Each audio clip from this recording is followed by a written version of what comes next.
The Chinese Navy has dedicated the last decade to a single goal: to shake up and change the balance of power in the Western Pacific. Billions of dollars have been spent on Beijing's strategic ambition.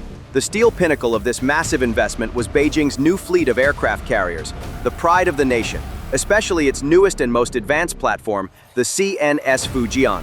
These massive ships were seen as central to China's plan to intimidate U.S. allies like the Philippines and turn the South China Sea from international waters into its own private lake. A symbol of power, a challenge itself. However, in late September 2025, this multi-billion-dollar pride was shaken by a single photograph. A massive 170-meter-long Ohio-class nuclear-powered ballistic missile submarine belonging to the U.S. Navy calmly surfaced right in the middle of the Chinese fleet's operational area in Subic Bay, Philippines, at the gateway to the South China Sea. This was no ordinary submarine. It was an SSGN platform known as the Aircraft Carrier Killer, carrying 154 Tomahawk cruise missiles. The arrival of the USS Ohio was not a courtesy visit, but a cold display of 154 barrels aimed at Beijing's most valuable asset. This development could mean the shattering of the illusion of control in China's backyard. For military planners at the headquarters of the People's Liberation Army Navy, PLAN, in Beijing, this is precisely one of the most frightening scenarios. What turns this event into a technological nightmare is not just the platform itself surfacing, but the magnitude of the asymmetric threat it represents. To better understand the impact of the USS Ohio, which is mobilizing the Pacific Axis, led by China, we must take a closer look at what this platform is. The submarine in question is one of 4 converted Ohio-class nuclear-powered ballistic missile submarines. These submarines were designed during the Cold War for a single purpose: to carry 24 Trident intercontinental ballistic missiles to launch a nuclear apocalypse against the Soviet Union. They were doomsday weapons. When the Cold War ended, these massive and silent platforms were converted into the most lethal conventional weapons in the U.S. Navy's arsenal. The centerpiece of the conversion was those massive ballistic missile tubes. 22 of the 24 tubes were fitted with special canisters called Multiple All-Up Round Canister, or MAC, which contained 7 launch tubes each. Simple math: 22 tubes times 7 missiles equals a total of 154 Tomahawk cruise missiles. Let's put this number into context. The U.S. Navy's most modern Arleigh Burke-class destroyer has a total missile capacity of approximately 90 to 96 silos, which are divided between air defense, anti-ballistic, and attack missiles. A single Ohio-class SSGN carries the total attack power of approximately 2 fully equipped destroyers on a single platform. And the main feature of this platform is its invisibility. The nuclear reactors of these submarines allow them to remain underwater for months. Their acoustic signatures, the sounds they make in the depths of the ocean, are designed to be extremely difficult to detect with the current sonar technology possessed by the Chinese Navy. This means that an SSGN can silently cruise for weeks, even months, beneath Chinese fleets, along the travel route of the CNS Fujian aircraft carrier, just off the main naval base on Hainan Island. That's why surfacing carries the nature of a deliberate and ruthless diplomatic message rather than a military necessity. The message is, we were here long before you saw us. We know where you are, we know where you are going, and we are watching you. This scenario is a saturation attack nightmare for the Chinese Navy. An aircraft carrier battle group typically consists of an aircraft carrier, such as the Fujian, accompanied by 4 to 6 Type 052D destroyers and Type 054A frigates. The role of these escort ships is to create a multi-layered air defense umbrella, such as HHQ-9 long-range missiles, to protect the aircraft carrier. However, this defense umbrella is effective against predictable threats coming from a single direction. The threat posed by an SSGN is entirely different. 154 Tomahawk missiles, especially the anti-ship variants, namely the Maritime Strike Tomahawk Block 5, when launched from underwater, can descend upon the fleet from different directions, at a profile close to the sea surface, and almost simultaneously. It seems quite difficult, even theoretically, for China's air defense systems to cope with 154 advanced cruise missiles arriving at the same time. The system would be overwhelmed. Radars would lock up trying to track hundreds of targets simultaneously. The number of defense missiles available for launch would be insufficient, and even just a few missiles piercing that defensive umbrella could be enough to take the CNS Fujian out of action, if not sink the multi-billion-dollar vessel. This situation could mean that China's decades of billions of dollars of investment could be trapped by a single, invisible platform. The U.S. has demonstrated how it can hunt down China's most expensive asset with an asymmetric killer. Washington's strategic chess move is not an isolated incident or a momentary provocation. It is the culmination of a period in which the balance of power in the Pacific is being reset and tensions are rapidly escalating. The appearance of this SSGN in Subic Bay is part of a series of moves demonstrating how the U.S. is accelerating its military buildup in the region in response to China's increasing aggression. The primary trigger for this move is Beijing's increasing harassment in the South China Sea, based on its illegitimate claim known as the Nine-Line. The Philippines, with which the U.S. has a defense pact, has become a primary target of this harassment. In recent months, Chinese Coast Guard and maritime militia vessels have repeatedly engaged in dangerous actions against Philippine Coast Guard vessels and even civilian fishing boats. According to reports published by the Center for Strategic and International Studies, these actions include spraying Philippine vessels with high-pressure water jets, temporarily blinding crew members with military-grade lasers, and, most dangerously, ramming them. The incidents in mid-October 2025 in which Philippine vessels were damaged are seen as one of the last straws. Therefore, the arrival of the USS Ohio at Subic Bay, a former U.S. naval base in the Philippines, is not only a message to China, but also a clear commitment to Manila. There will be a price to pay for aggression against our ally. The U.S.'s determination to maintain its submarine superiority in the Pacific is not limited to sending new ships. It is also investing billions of dollars in the infrastructure that will support these killers. Simultaneously, a massive expansion project is underway at the historic Pearl Harbor Naval Shipyard in Hawaii. This $3.4 billion project involves the construction of a new Dry Dock 5 to replace the old dry docks dating back to World War II, capable of servicing modern nuclear attack submarines, such as the Virginia class. This investment aims to significantly enhance the U.S. Navy's submarine fleet maintenance and repair capabilities in the Pacific. This is a commitment to deploy more aircraft carrier killers to the Pacific and keep them operational for longer periods. Guam, another critical U.S. base known as the Spearhead, is also at the center of this buildup.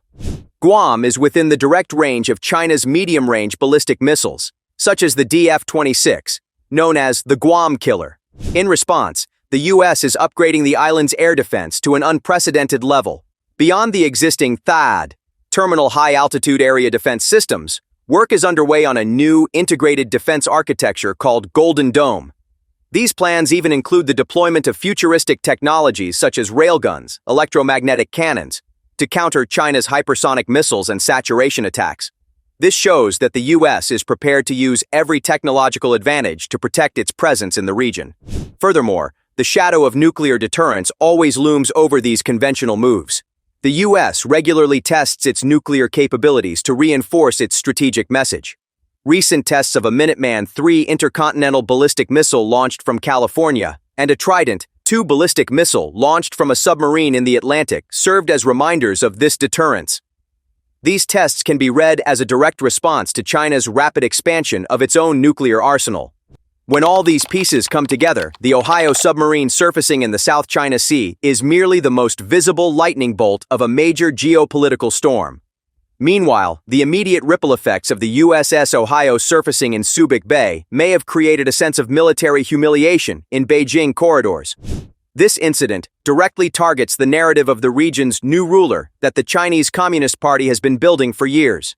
The CCP had been propagating to its own people and the world that the People's Liberation Army Navy was now a force capable of deterring, even defeating, the U.S. Navy in the Western Pacific. Aircraft carriers like the CNS Fujian were the shining poster children of this propaganda.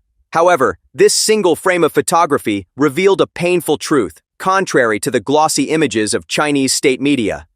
A single invisible platform from the U.S. could still threaten China's most expensive investments. It was a jarring moment that showed just how hollow the propaganda could be. Militarily, this move may have suddenly and forcibly pushed the Chinese Navy into defense mode. The Chinese fleet, which had been flexing its muscles in the South China Sea with Fujian, harassing neighbors like the Philippines, may have suddenly realized it had become the prey. Now, planned commanders must consider whether there are other SSGNs silently listening to them and targeting them beneath the ocean. This situation has the potential to directly undermine two of China's most critical strategic objectives, namely, the invasion of Taiwan and the blockade of the Philippines. Any amphibious operation aimed at invading Taiwan would require the Chinese Navy to pile massive, slow-landing ships carrying tens of thousands of troops, tanks, and equipment into the Taiwan Strait. These ships are perfect targets for a SSGN's 154 Tomahawk missiles. The U.S. demonstrating this capability in the region fundamentally changes the cost-benefit analysis of Beijing's invasion plans. They now have to add this question to the top of every military plan. What about the invisible SSGNs? This question can turn an invasion attempt from a military gamble into strategic suicide. The same applies to the Philippines. China's attempt to impose a naval blockade to punish the Philippines would require it to keep its ships on predictable routes. The presence of the USS Ohio demonstrates that such a blockade could be a death trap for Chinese ships. This psychological blow limits China's military options and forces the Beijing administration to think twice before taking more aggressive steps. The U.S. move saw through China's bluff and put 154 missiles on the table in response. This is a strategic move that could paralyze Beijing's calculations. This incident has reignited a long-standing debate among military analysts. Could the Chinese army, especially its navy, be a paper tiger? The Chinese People's Liberation Army has not engaged in a large-scale, modern war since the Korean War. The country's navy lacks experience in high-intensity naval warfare, except for small-scale naval clashes against Vietnam in the 1970s and 80s. The Chinese Navy, or PLAN, may have become the world's largest navy on paper. They may have surpassed the U.S. in terms of the number of ships. However, modern naval warfare is not won by ship count alone. This war requires complex capabilities such as command and control, network-centric warfare, crew training, and most importantly, anti-submarine warfare. This is precisely where the U.S.'s strategic chess move comes into play. Washington is playing on Beijing's weakest point, namely, its anti-submarine warfare vulnerability. Expert analyses and even China's own military publications have long pointed out that the plan's anti-submarine warfare capabilities lag far behind the rest of the Navy. China's weaknesses in this area are chronic. China lacks sufficient numbers of advanced, long-range maritime patrol aircraft that could rival the P-8 Poseidon. Furthermore, the sonar systems on China's surface vessels, destroyers, and frigates, particularly towed array sonars, are considered to fall short of Western standards.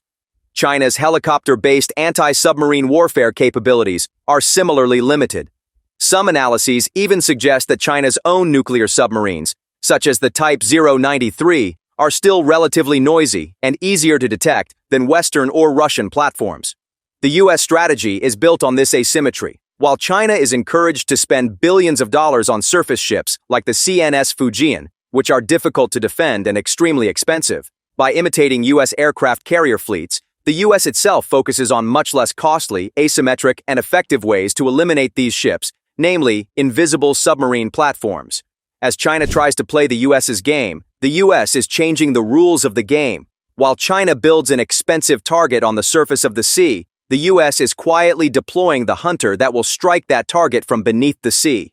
The surfacing of the USS Ohio is a slap in the face to Beijing, revealing this brutal strategic reality. China's multi-billion-dollar investment could be defenseless against U.S. submarine superiority, even in its own backyard. The repercussions of this move extend far beyond military headquarters and diplomatic corridors, reaching the heart of the global economy.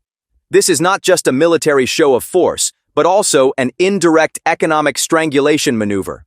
The name of the battlefield is the South China Sea, and it is one of the lifelines of world trade. According to sources such as the U.S. Energy Information Administration, EIA, approximately 21% of global trade worth $3.4 trillion annually, and more than 37% of global oil transported by sea passes through these narrow waters. The energy and trade flows of major economies such as China, Japan, South Korea, and Taiwan are critically dependent on this strait.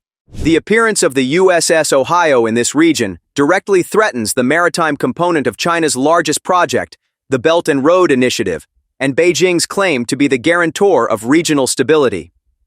This move by the U.S. sends a clear message to international investors, shipping companies, and countries in the region. The power ensuring freedom of navigation and security in the region is Washington, not Beijing.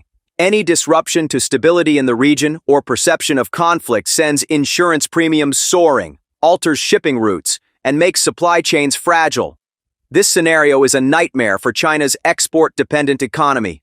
More importantly, this move forces Beijing into an expensive arms race. China now realizes that it is not enough to simply build more aircraft carriers. It must also pour billions of dollars into its weakest area, namely anti-submarine warfare capabilities. This is an expenditure that must be made at a time when the Chinese economy is slowing down, is in the grip of a massive real estate crisis involving Evergrande and similar companies, and youth unemployment is at record levels. This is a strategic squeeze with the potential to trigger an internal front collapse scenario. Like the Kremlin in Ukraine, Beijing may be forced to divert its resources to foreign military adventures and defense spending rather than solving internal problems.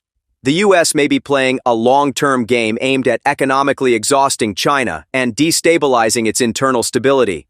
Ultimately, that 170-meter steel hull surfacing just off the Philippines in the South China Sea is not just a submarine. It can be seen as a symbol of how fragile Beijing's dream of Pacific dominance and illusion of regional control really is. China can build aircraft carriers worth billions of dollars and launch massive fleets.